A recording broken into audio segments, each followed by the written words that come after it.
Welcome to our channel. இந்த வீடியோவில் RRB group D எக்ஸாமில் ப்ரீவியஸ் இயரில் கேட்கப்பட்ட சயின்ஸ் அண்ட் மேக்ஸ் கொஸ்டின்ஸ் பற்றி பார்க்கலாம். இந்த சேனலுக்கு புதுசுன்னா சப்ஸ்கிரைப் பண்ணி வச்சுக்கோங்க, பெல் ஐக்கானும் கிளிக் பண்ணி வச்சுக்கோங்க. அப்போ தான் நாங்கள் போடுற வீடியோ இமீடியட்டாக உங்களுக்கு ரீச் ஆகும். இந்த சேனலே உங்களுக்கு ஃப்ரீ மார்க் டெஸ்ட் கண்டக்ட் பண்ணிட்டுருக்கோம். நீங்கள் ஜாயின் பண்ணிக்கணும் அப்படின்னா இதில் ஒரு டெலகிராம் குரூப் லிங்க் இருக்குது, இந்த டிஸ்கிரிப்ஷனில் கொடுத்துருக்கோம். அதில் ஜாயின் பண்ணி ஃப்ரீ டெஸ்ட் அட்டன் பண்ணி பாருங்கள். அதுக்குரிய வீடியோ ஆன்சர் கீஸுமே எல்லாமே இந்த சேனல்லே பப்ளிஷ் பண்ணியிருக்கோம், அதுவுமே பாருங்கள். இப்போ நம்ம வீடியோக்குள்ளே போயிடலாம். டேஷ் லென்ஸ் ஹைப்பர்மெட்ரோபியா நோயால் பாதிக்கப்பட்ட மக்களால் பயன்படுத்தப்படுகிறது. ஆன்சர் கெஸ் பண்ணுங்க.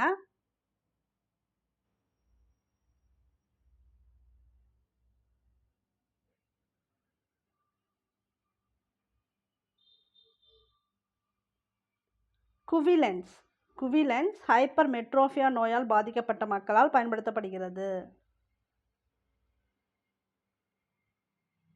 ஒரு எண் 20% அதிகரிக்கப்பட்டால் கிடைக்கும் மதிப்பு 6510 ஆகும் எனில் அசலான எண்ணை கண்டறியவும்.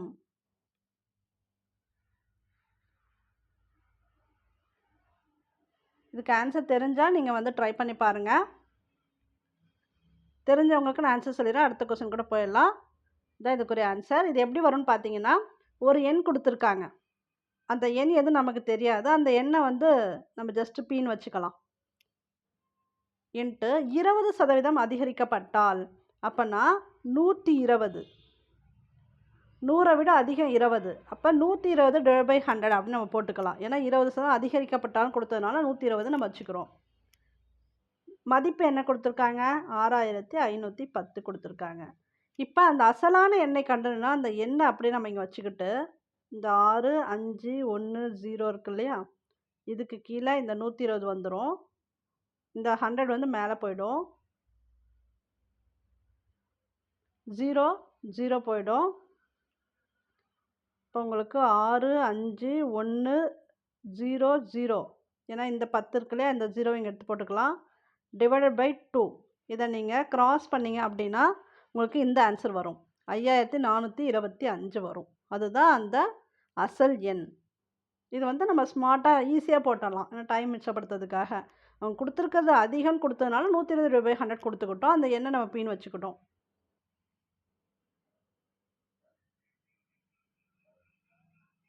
பின்வரும் ஆன்லைன் போர்ட்டல்களில் எது பெண்கள் மற்றும் குழந்தைகளின் அதிகாரத்திற்காக பெண்கள் மற்றும் குழந்தைகள் வளர்ச்சியின் மத்திய அமைச்சகத்தால் தொடங்கப்பட்டது?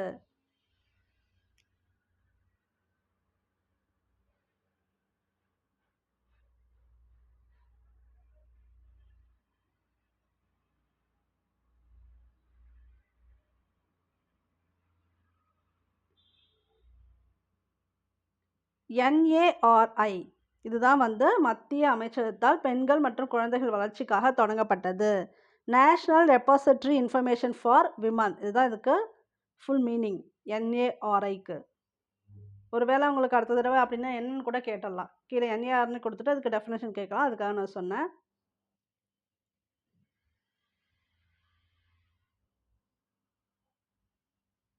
இந்த கேள்வி அறிக்கைகள் இதை படித்து பாருங்கள். இந்த மாதிரி கொஸ்டின் கொஞ்சம் புரியாமல் தான் இருக்கும். நீங்கள் அட்டன் பண்ணி பார்க்க தான் உங்களுக்கு ஒரு தெளிவான முடிவு கிடைக்கும். இதுவே கொஞ்சம் குழப்பமான கொஸ்டின் தான். பாருங்கள்.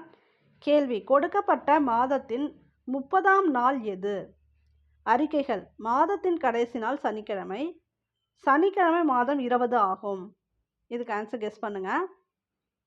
இது 4 ஆப்ஷன் இருக்குது. இது ஒரு ஆப்ஷன், இது ஒரு ஆப்ஷன், இது ஒரு ஆப்ஷன், இது ஒரு ஆப்ஷன்.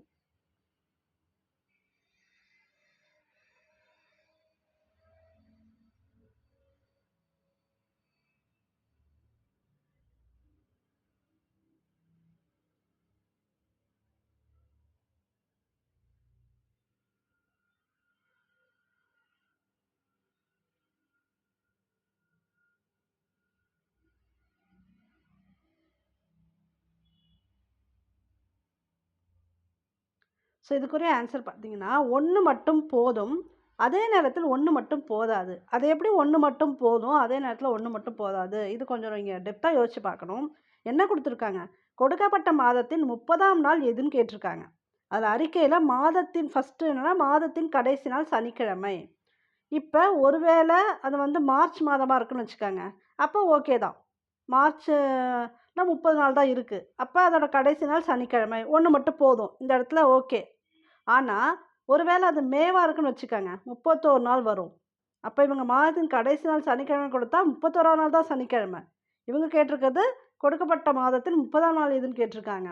அப்போ இது வந்து ஒன்று மட்டும் போதாது. ஏன்னா எந்த மாதம் அப்படிங்கிறத அவங்க கொடுக்கல. ஒருவேளை அவங்க எந்த மாதம்னு கொடுத்துருந்தா கண்டிப்பாக ஏதாவது ஒன்று வந்து நம்ம சூஸ் பண்ணிக்கலாம். அப்படி முன்னுக்கு பின் முரணாக இருக்குது, எதுக்கும் ஆகாமல் இருக்கு இல்லையா? அதனால் ஒன்று மட்டும் போதும்னு வரும், அதே நேரத்தில் ஒன்று மட்டும் போதாதுங்கிறதும் வரும். ஸோ இந்த அளவுக்கு டெப்த்தாக நம்ம வந்து யோசிச்சா தான் இந்த கொஸ்டின் அட்டன் பண்ண முடியும்.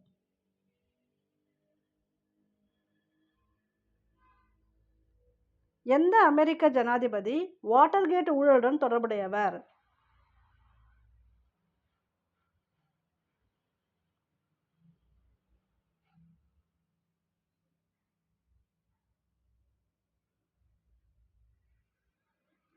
Richard M Nixon. இவர் தான் வாட்டர்கேட் ஊழலுடன் தொடர்புடையவர். டேஷ் மேலிருந்து உந்துதல் மற்றும் எடை டேஷில் செயல்படும்.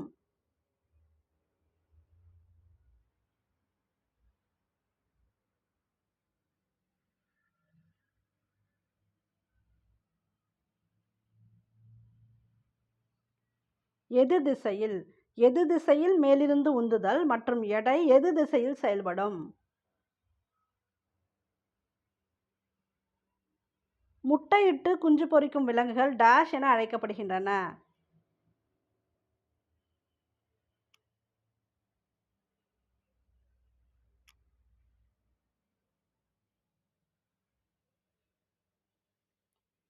ஓவிபரஸ். எதனை 3/5 கூட்டினால் 5/4 கிடைக்கும்? கீழே இன்னொரு ஆப்ஷன் இருக்கு.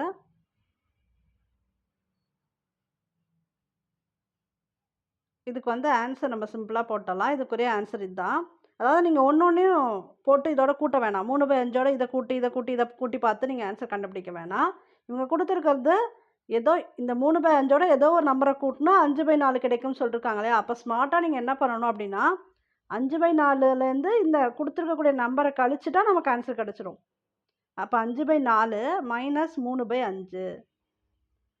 அப்போ இதுலேருந்து இதை நீங்கள் மைனஸ் பண்ணிட்டீங்கன்னா உங்களுக்கு ஆன்சர் கிடச்சிரும். இது எப்படி நம்ம கண்டுபிடிக்கிறது? இது எப்படி மைனஸ் பண்ணுறதுனா எல்சிஎம் எடுக்கணும். 4, 5 எல்சிஎம் பார்த்தீங்கன்னா 20 வரும். அதுக்கப்புறம் இது பாருங்கள், 5 20. அப்போ 5 × 5 25. 4 5 20. அப்போ 4ஆல் மேலே பெருக்கணும். 4 × 3 12. 12 போட்டுக்கிறேன்.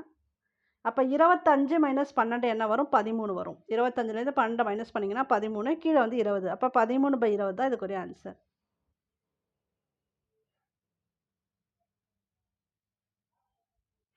ஆக்சிஜனின் உதவியுடன் குளுக்கோஸை கார்பன் டை ஆக்சைடு மற்றும் H2O அது வாட்டராக முழுமையாக பிரித்து அனுப்பும் செயலுக்கு பொறுப்பானது டேஷ் ஆகும்.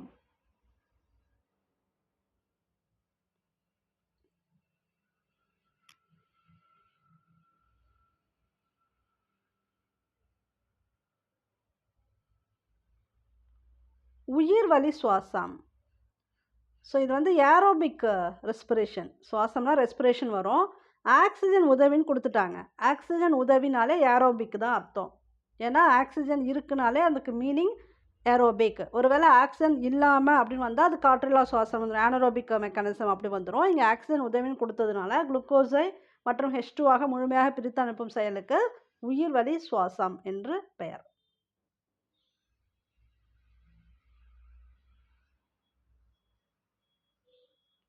1/5 - 2√3 வகுக்கும் பகுப்பாய்வு. இப்போ இதை நீங்கள் எப்படி வந்து டிவைட் பண்ணி ஆன்சர் கொடுப்பீங்க அப்படின்னு கேட்டிருக்காங்க. இது பார்க்கறதுக்கு இப்படி கஷ்டமாக இருக்க மாதிரி ஃபீல் ஆகும், ஆனால் ஆன்சர் வந்து ரொம்ப ஈஸி தான். இந்த மாதிரி சம் கொடுத்துட்டாங்க அப்படின்னா நீங்கள் என்ன பண்ணணுன்னா இங்கே என்ன கொடுத்துருக்காங்களோ அதை எழுதிக்காங்க. 5 - 2√3 மேலையும் கீழேயும் எப்படி பெருக்கணும்னா இங்கே பாருங்கள், 5 ப்ளஸ் போட்டுக்கணும். 5 + 2√3 டிவைடட் 5 + 2√3. ஒருவேளை இங்கே வந்து உங்களுக்கு ப்ளஸ் கொடுத்துருந்தாங்க அப்படின்னா இங்கே இந்த இடத்துல நீங்கள் மைனஸ் போட்டுக்காங்க. சரிங்களா? 5 - 2√3 3 டிவைட் பை 5 மைனஸ் 2 ரூட் 3 போட்டுக்காங்க. இங்கே மைனஸ் கொடுத்துருக்கனால ப்ளஸ்ஸால் நம்ம வந்து பெருக்கணும். மேலேயும் கீழே ப்ளஸ் போட்டு பெருக்கணும். அதுதான் இதில் வந்து லாஜிக்கு. இது தெரிஞ்சுக்காங்க. இப்போ நீங்கள் பெருக்கும்போது என்ன ஆகும்? மேலே இருக்கிறது அப்படியே வந்துடும். 5 ப்ளஸ் 2 ரூட் 3 அது அப்படியே தான் வரும். கீழே பெருக்கி பாருங்கள். 5 இன்ட்டு 5 என்ன ஆகும்னா 5 ஸ்கொயர் ஆகும். 5 ஸ்கொயர் மைனஸ் இந்த 2 ரூட் 3 ஹோல் ஸ்கொயர் வந்துடும். இப்போ ப்ளஸ் இன்ட்டு மைனஸ் மைனஸ் தான் வரும். ஓகே. இப்போ வந்து மேலே இருக்கிறது அப்படியே தான் இருக்கும். இருக்கு பாருங்கள். இதுதான் ஆன்சர் ஆக்சுவலாக. 5 ப்ளஸ் 2 ரூட் 3 ஓகே. இங்கே எப்படி வரும்னா 5 ஸ்கொயர் என்ன ஆகும்னா 25. 5 இன்ட்டு 5 என்ன ஆகும்? 25 மைனஸ் 2 ஸ்கொயர் 4. அப்போ root 3 into root 3 square value வருது இல்லையா? ரூட் 3 இன்ட்டு ரூட் 3 என்ன ஆகும்னா 3 வரும். அப்போ 4 இன்ட்டு 3 12. அப்போ 25லேருந்து 12 மைனஸ் பண்ணால் 13 வரும். அப்போ கீழே 13 வரும். இந்த இடத்துல 13. மேலே இது அப்படியே வருது. கீழே வந்து 13. இதுக்கு ஆன்சர் இதுதான்.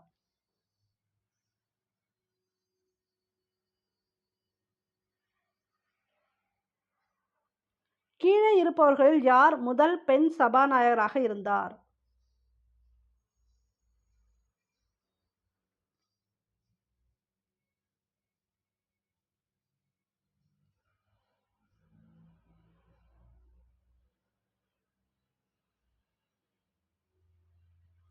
மீரா குமார்.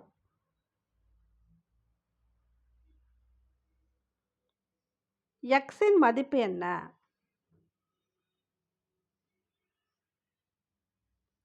இதுக்கு ஆன்சர் இதுதான். எப்படின்னு பார்த்தீங்கன்னா, இப்போ மேலே என்ன பண்ணிருக்காங்க? 144 இருக்குது. அப்போ மேலே இங்கே என்ன மாறி இருக்கு? 14.4. இது எப்படி வந்திருக்குன்னா, இந்த வேல்யூவை 10ஆல் வகுத்துருக்காங்க. ஸோ இந்த வேல்யூவை 10ஆல் வகுக்கும்போது தான் ஒரு ஸ்தானம் தள்ளி புள்ளி குத்திருக்காங்க. அப்போ இந்த 1.44 இருக்கு இல்லையா? இதையும் நம்ம வந்து 10ஆல் வகுக்கணும்.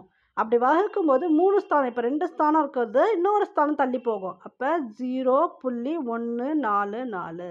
ஏன்னா இங்கே என்ன பண்ணுறோம்? 10ஆல் பெருக்கலை, வகுக்கிறோம். வகுக்கும்போது 2 ஸ்தானம் 3ஆவது ஸ்தானத்துக்கு போயிடும். அப்போ 0.144 இதுதான் ஆன்சர்.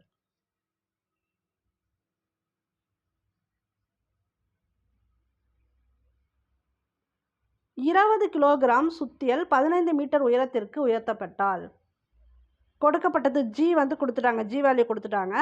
20 கிலோகிராம் சுத்தியல் மூலம் பெறப்பட்ட நிலை ஆற்றலை கணக்கிடவும். நிலையாற்றலுக்கு உரிய ஃபார்முலா என்ன அப்படின்னு முதல்ல தெரிஞ்சுக்காங்க. M into G into H இதான் நிலையாற்றலுக்கு உரிய ஃபார்முலா. இவங்க கொடுத்துருக்காங்க. எவ்வளோ கொடுத்துருக்காங்க? எம் வந்து 20 கிலோகிராம் இன்ட்டு ஜி வேல்யூ கொடுத்துட்டாங்க 10 இன்ட்டு ஹைட் என்ன 15. இப்போ இது எல்லாத்தையுமே வந்து நீங்கள் பெருக்கிக்கணும். இப்போ இந்த 20 இன்ட்டு 10 பார்த்தீங்கன்னா 0 0 வந்துடும். ஒரு 2 2 வரும். 200 இன்ட்டு 15 இது எப்படி பெருக்கிக்கலாம்னா 0 0 அப்படியே வந்துடும். 2 15 என்ன வரும்? 30 வரும். ஸோ 30 0 0 3000. இப்போ பார்த்தீங்கன்னா எல்லாமே 3000 தான் கொடுத்துருக்காங்க. சரிங்களா? இப்போ நீங்கள் என்ன ஆன்சர் வந்து கண்டுபிடிக்கணும்னா அதுக்கு என்ன அலகு கொடுக்குறாங்க? ஜூல். ஏன் ஜூல் கொடுக்குறோம்? ஆற்றலோட அலகு எப்போவுமே ஜூல் தான். சரிங்களா? இது எந்த ஆற்றல் கேட்டாலும் சரி. இப்போ நிலையாற்றல் கேட்டிருக்காங்க. ஆற்றலின் அலகு ஜூல். ஜூல் அதான். இப்போ ஆன்சர் பார்த்தீங்கன்னா எல்லாமே 3000. ஸோ நீங்கள் வந்து ஆன்சரை முதல்ல பார்த்துக்காங்க. நான் உங்களுக்கு ஃபார்முலா தெரியணும் அப்படிங்கிறதுக்காக தான் இதை போட்டு காட்டினேன். ஆன்சர் எல்லாமே 3000 3000 3000 கொடுத்துட்டா அவங்க கேட்கறது இதுதான். நீங்கள் பாஸ்கல் சூஸ் பண்ணுவீங்களா, என் சூஸ் பண்ணுவீங்களா, டபிள்யூ சூஸ் பண்ணுவீங்களான்னு பார்க்குறாங்க. அப்போ ஆன்சர் என்ன? ஜூல் தான் சூஸ் பண்ணணும். 3000 ஜூல். அப்படின்னா உங்களுக்கு டைம் சேவ் ஆகும். ஒருவேளை 4 ஆன்சர் ஒன்றா இருந்தால் அதுக்குரிய அழகை மட்டும் போட்டுருங்க. நீங்கள் உட்காந்து கணக்கே போட வேணாம்.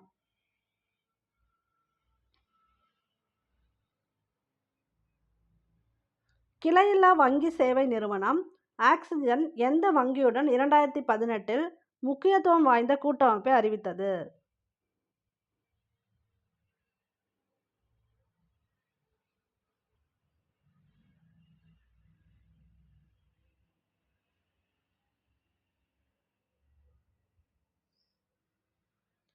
Fincare small finance.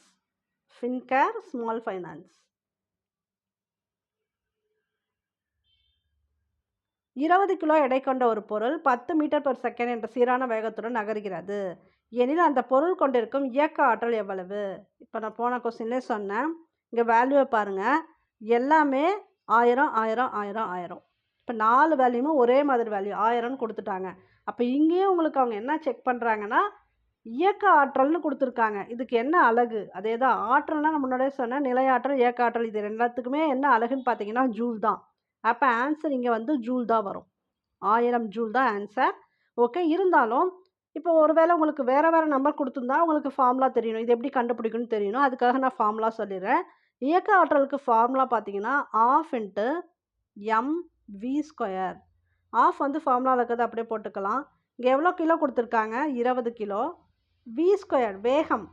வேகம் என்ன? 10 கொடுத்துருக்காங்க இல்லையா? அப்போ v²னா 10 × 10 100ன்னு போட்டுக்கணும். 10² 100. இப்போ இதை டிவைட் பண்ணுங்கள். 1 2 2 இந்த 0 அப்படியே இருக்கும். இப்போ 10 × 100 பெருக்குனீங்கன்னா 1000 வந்துடும். இதான் இதுக்கு ஃபார்முலா. ஜூல் வந்து அதோட அலகு.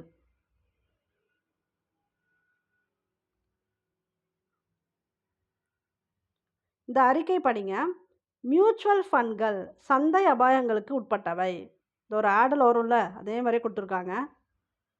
இதில் வந்து எந்த ஊகங்களில் உள்ளர்த்தம் உள்ளது என்பதை முடிவு செய்யவும். அறிக்கையும் ஊகங்களும் கொடுத்துருக்காங்க. எந்த ஊகங்களில் உள்ளர்த்தம் இருக்குன்னு கண்டுபிடிக்கணும். ஊகங்கள்: இந்த முதலீட்டினால் ஒரு நபருக்கு இழப்பு ஏற்படலாம். ரெண்டாவது ஊகம் வந்து என்னென்னா, இந்த முதலீட்டினால் ஒரு நபருக்கு லாபம் கிடைக்கலாம். ஆன்சர் கெஸ் பண்ணுங்க. எதில் உள்ளர்த்தம் இருக்குது?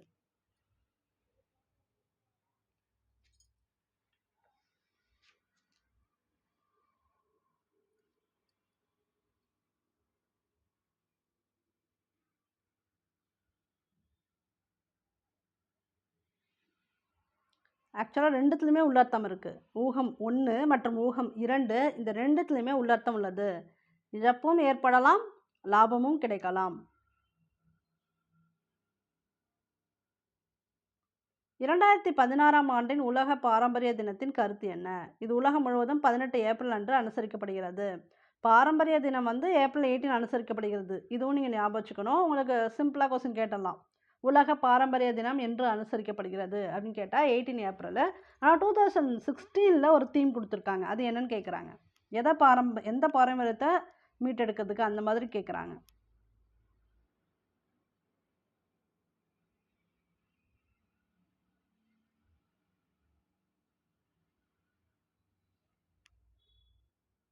விளையாட்டின் பாரம்பரியம்.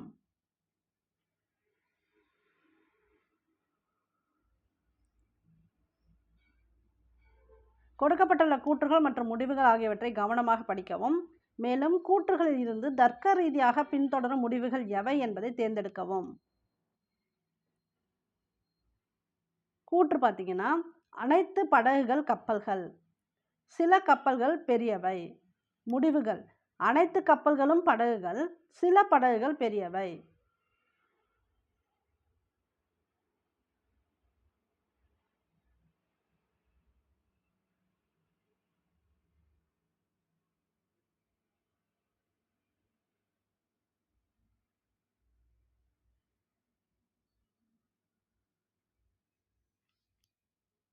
இதுக்கு ஆன்சர் இரண்டுமே பின்தொடரவில்லை.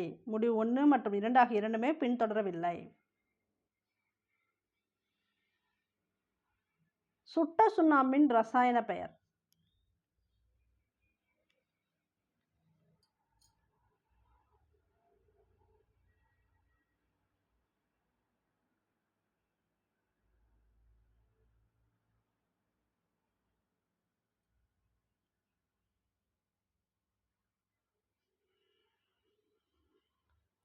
Calcium oxide. சுட்ட சுண்ணாம்பின் ரசாயன பெயர் கால்சியம் ஆக்சைடு.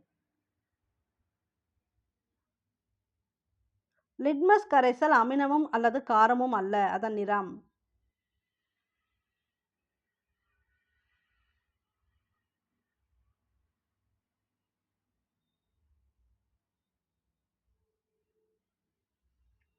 பர்பிள். ருக்குரா நடுத்தர நீர்ப்பாசன அணை திட்டம் எந்த மாநிலத்தில் அமைந்துள்ளது?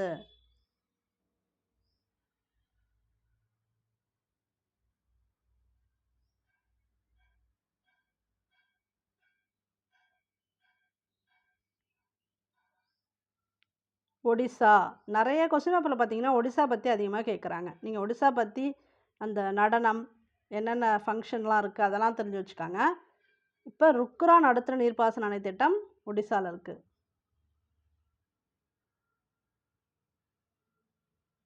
சமன்பாட்டில் இருந்து எக்ஸின் மதிப்பை கண்டறியவும். இதுக்கு ஆன்சர் வந்து 14. இது எப்படி வருதுன்னு கண்டுபிடிக்கலாம். இந்த கொஸ்டின் தெரிஞ்சவங்க அடுத்த கொஸ்டின் போயிருங்க. x minus 5 whole square minus 81 is equal to 0 இப்படி கொடுத்துருக்காங்க. சரி, இது எப்படி இருக்குன்னா a square minus b square formula மாதிரி. ஏன்னா 81 வந்து 9 ஸ்கொயர், ஓகேங்களா? அப்போ இதை இப்படி எழுதிக்கலாம். இங்கே போட்டுக்கிறேன் 9 ஸ்கொயர். இது வந்து b, a square minus b square. அப்போ என்ன வரும்? a plus b into a minus b வரும். அப்போ இது a, இது ஏன்னு வச்சுக்கணும், இதை பின்னு வச்சுக்கணும். அப்போ எக்ஸ் மைனஸ் 5 இது a, சரிங்களா? ஃபார்முலா என்ன? a plus b plus b என்ன? 9 இன்ட்டு a மைனஸ் b. அப்போ எக்ஸ் மைனஸ் 5 தான் a, மைனஸ் ஃபார்முலாவில் வரக்கூடியது 9, b value 9 is equal to 0. இது எப்படி வந்துன்னு பாருங்கள், a plus b into a minus b formula, ஓகேங்களா? எக்ஸ் மைனஸ் 5 அப்படிங்கிறது ஏவோட வேல்யூ, 9 அப்படிங்கிறது பியோட வேல்யூ. அதை வச்சு நீங்கள் ஃபிட் பண்ணிங்கன்னா தான் இப்படி வரும். இதில் பாருங்கள், எக்ஸ் ப்ளஸ் 4 வரும். 9லேருந்து 5 போனால் 4. இங்கே என்ன வரும்னா எக்ஸ் மைனஸ் 14 வரும். Minus 5 minus 9, X minus 14. இப்போ என்ன வந்திருக்குன்னா எக்ஸ் ப்ளஸ் 4 எக்ஸ் மைனஸ் 14 வந்திருக்கு. அப்போ எக்ஸ் வேல்யூ போடும்போது என்ன வந்துடும்னா X is equal to minus 4 வரும் இந்த சைடு. இது வந்து X is equal to plus 14 வந்துடும் நீங்கள் வந்து ஆன்சர் கண்டுபிடிக்கும் போது. சரி, இப்போ வந்து என்னென்னா 2 வேல்யூ இருக்குது எக்ஸுக்கு, மைனஸ் 4ம் இருக்குது ப்ளஸ் 14ம் இருக்குது. ஆனால் இங்கே ஒரு ஆப்ஷன் கொடுத்துருக்காங்க பாருங்கள், XEN இப்படி கொடுத்துருந்தாங்கன்னா எக்ஸோட வேல்யூ வந்து நேச்சுரல் நம்பராக இருக்கணும், அப்புறம் நெகட்டிவ் நம்பராக இருக்கக்கூடாது. அதுதான் அதுக்கு அர்த்தம். ஏன் இந்த மாதிரி கொடுத்துருக்காங்க சமன்பாட்டில்னு பார்த்துக்காங்க. இங்கே எக்ஸோட வேல்யூ நேச்சுரல் நம்பராக இருக்கணும், நெகட்டிவ் நம்பராக இருக்கக்கூடாது. அப்போ எக்ஸோட வேல்யூ எதை தான் சூஸ் பண்ண முடியும்? 14 தான். இது நெகட்டிவ் நம்பர் கிடையாது. 14 தான் எக்ஸுக்கு இங்கே ஆன்சர். குளிர்ந்த நீரில் வன்மையாக எதிர்வினை புரியும் உலோகம்.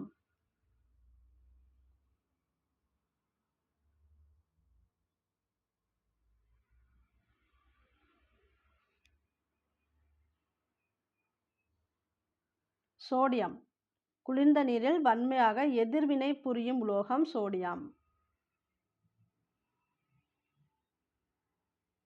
டேஷ் என்பது ஒரு மேற்பரப்பில் ஏற்படும் நிகழ்வு ஆகும்.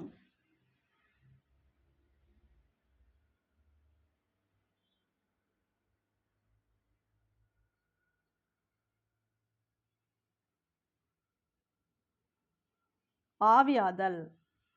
மேற்பரப்பில் நடக்கக்கூடியது எதுன்னு பார்த்தீங்கன்னா ஆவியாதல். இது படித்து பாருங்க. இது முதல்ல படிச்சுக்காங்க, ஆப்ஷன் அப்புறம் பார்க்கலாம். கொடுக்கப்பட்டுள்ள அறிக்கைகள் மற்றும் முடிவுகளை கவனமாக படித்து பிறகு அதிலிருந்து எந்த முடிவு கொடுக்கப்பட்ட அறிக்கையை கருத்து செறிவாக சார்ந்துள்ளது என்று தேர்வு செய்யவும். அறிக்கை: மழைக்காலங்களில் பெங்களூரில் உள்ள அநேக சாலைகள் குழிகள் நிறைந்து காணப்படுகின்றன. முடிவு: சம்பந்தப்பட்ட அதிகாரிகள் மழைக்காலங்களில் சாலைகளின் இந்த மோசமான நிலைக்கு காரணத்தை கண்டுபிடிக்க வேண்டும். அதிகாரிகள் சாலைகளில் காணப்படும் எல்லா பள்ளங்களையும் மூடி நல்ல விதமாக சாலைகளை பராமரிக்க தீர்வு காண வேண்டும். ஸோ 2 முடிவு கொடுத்துருக்காங்க. அதுக்கான காரணம் கண்டுபிடிக்கணும், ஏன் குழியாச்சுன்னு காரணம் கண்டுபிடிக்கணும். அதுக்கப்புறம் அதெல்லாம் மூடி அதுக்கு ஒரு தீர்வு காணணும் கொடுத்துருக்காங்க. இப்போ என்னன்னா எது வந்து கருத்தை பின்பற்றுகிறது?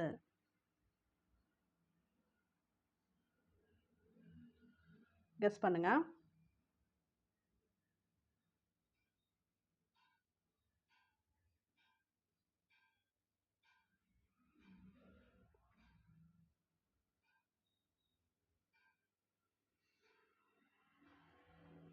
ஒன்று மற்றும் 2 இரண்டும் கருத்தை பின்பற்றுகின்றன. 2மே உண்டு. ஏன்னா எல்லா சாலையும் எப்படி இருக்குது? குழி நிறைஞ்சு காணப்படுது. எப்போ? மழைக்காலங்களில். அப்போ அது ஏன் வருது, அதுக்கு ரீசனும் கண்டுபிடிக்கணும். அத வந்து அந்த குழியெல்லாம் மூடி நல்ல விதமா சாலைய பராமரிக்கவும் செய்யணும். அப்ப 2 கருத்துமே பின்பற்றப்படுகிறது. 2017ஆம் ஆண்டு இந்தியாவின் 68வது குடியரசு தினத்தன்று மிக உயரிய பீஸ் டைம் மிலிட்டரி டெக்கரேஷன் விருதான அசோக சக்ரா யாருக்கு வழங்கப்பட்டது?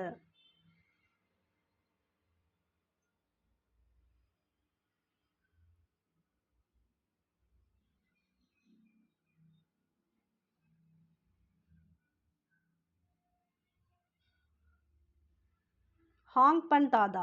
நீங்க வந்து இப்ப ரீசென்ட்டா நடந்த குடியரசு தினத்துல யாருக்கெல்லாம் குடுத்துருக்காங்க அப்படிங்கிறத பார்த்துக்கங்க. 2024, 25 முடிஞ்சா அப்டேட் பண்ணிக்கங்க. இல்லன்னா 24வது அப்டேட் பண்ணிக்கங்க.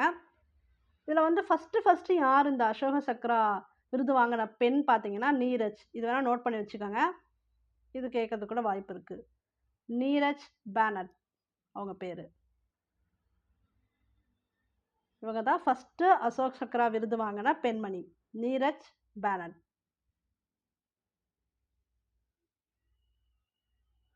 எந்த மாநிலத்தின் முதலமைச்சர் விவசாயிகளுக்காக 5,00,000 ரூபாய் மதிப்புள்ள ஆரோக்கியமான வாழ்வாதார காப்பீடு திட்டத்தை அறிமுகப்படுத்தினார்?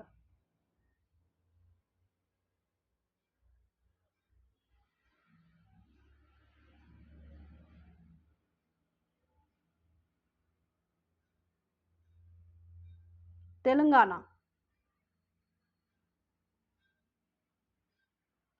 அமைச்சர்களின் குழு கூட்டாக இதற்கு பொறுப்பாவார்கள்.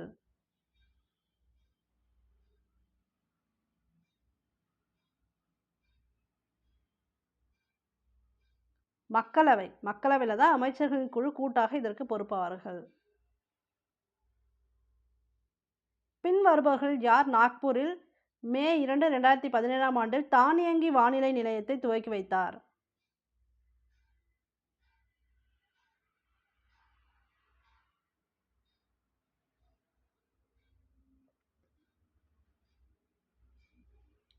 தேவேந்திர பட்னாவிஸ். நீங்க இப்ப ரீசென்ட்டா நடந்தது யாராவது பெருசா இந்த மாரி துவக்கி வச்சிருக்காங்களா? அப்படிங்கிற இன்ஃபர்மேஷன்லாம் பார்த்துக்கங்க. அந்த மாரி கேட்க வாய்ப்பு இருக்கு கரண்ட் அஃபேர்ல.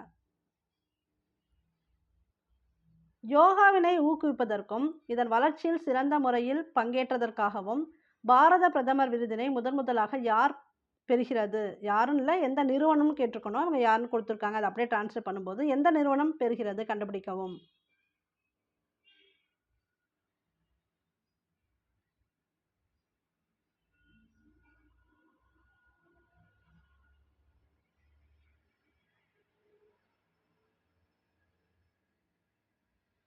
இந்த நிறுவனம் தான். ரமாமணி ஐயங்கார் நினைவு யோகா கல்வி நிறுவனம், பூனா. எந்த வெப்பநிலையில் வளிமண்டல அழுத்தத்தினால் ஒரு திடம் உருகி திரவமாக மாறும்?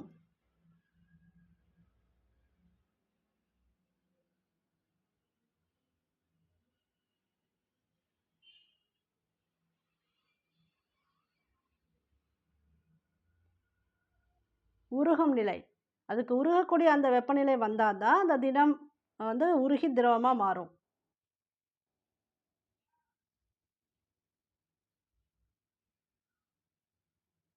இங்க வந்து ஊகங்கள் குடுத்துருக்காங்க. அறிக்கை இருக்கு, ஊகங்கள் இருக்கு. அறிக்கையும் பின்வரும் ஊகங்களையும் கவனத்தில் கொண்டு அறிக்கையை மறைமுகமாக உணர்த்தும் ஊகம் எது என தீர்மானியுங்கள். இந்த கொஸ்டினே வந்து டிஃப்ரெண்ட்டா குடுக்குறாங்க பார்த்தீங்களா? இது இப்ப என்ன கேட்குறாங்கன்னா, மறைமுகமா எது உணர்த்துது அப்படி கேட்டிருக்காங்க. அறிக்கை என்னன்னா, ஒரு குடை எடுத்து செல்லுங்கள்.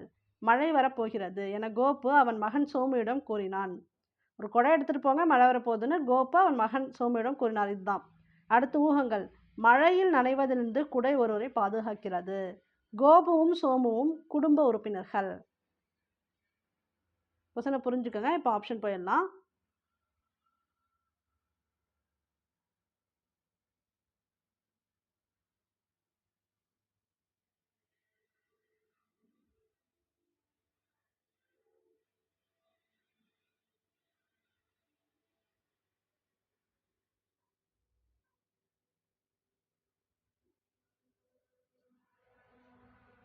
ரெண்டுமே மறைமுகமா உணர்த்துது. ஏன்னா ஒரு குடை எடுத்துட்டு போங்கன்னு சொல்றதுனால மழையில் நனைவதிலிருந்து குடை ஒருவர் பாதுகாக்கிறது. அது கரெக்டு தான். அடுத்து கோபு அவன் மகன் சோமுவிடம் கூறினான்னு கொடுத்துருக்காங்க. கோபு அவங்க பையன் கிட்ட சொல்றாரு. அப்பா 2 பேருமே பார்த்தீங்கன்னா குடும்ப உறுப்பினர்கள். ஸோ 2மே மறைமுகமா உணர்த்துகின்றன.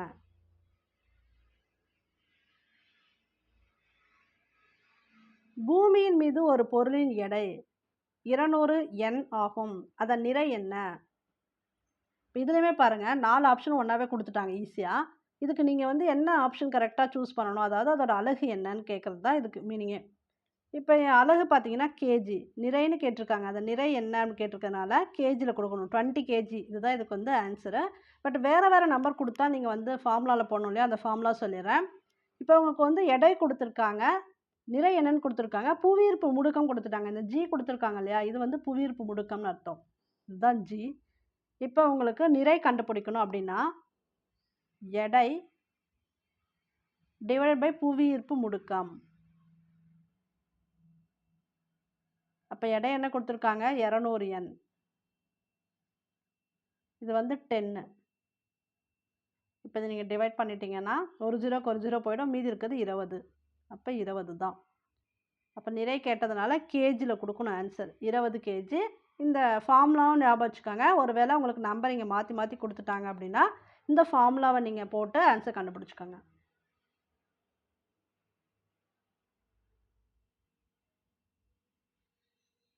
பின்வரும் கூற்றுகளில் எது அல்லது எவை உண்மை?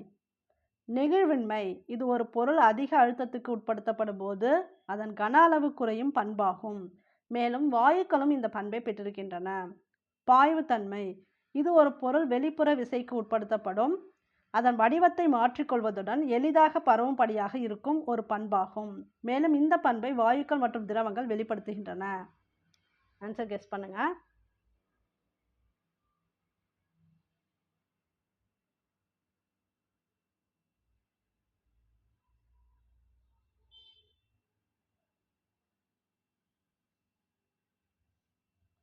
பி மட்டும் உண்மை. பாய்வுத்தன்மை தான் கரெக்டு, இது கிடையாது. ஓகே, தேங்க்யூ ஃபார் வாட்சிங். இந்த சேனலுக்கு புதுசுனா சப்ஸ்கிரைப் பண்ணிக்கோங்க. பெல் ஐக்கானும் கிளிக் பண்ணி வச்சுக்கோங்க. தேங்க்யூ.